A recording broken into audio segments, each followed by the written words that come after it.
Ночь, луна и ваш отчетливый... Избавиться от храпа легко. Магнитная клипса.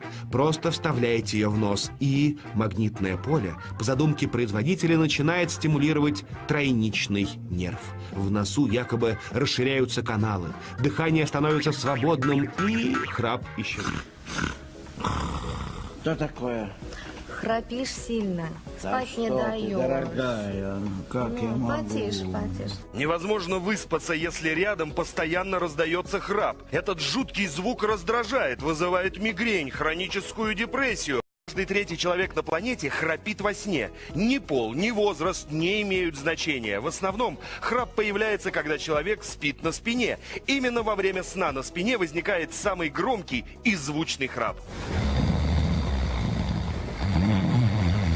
Храп возникает из-за провисания стенок мягкого неба. При вдохе оно начинает соприкасаться с основанием языка, создавая этот неприятный звуковой феномен. Как правило, причиной храпа служат курение, избыточный вес и злоупотребление алкоголем.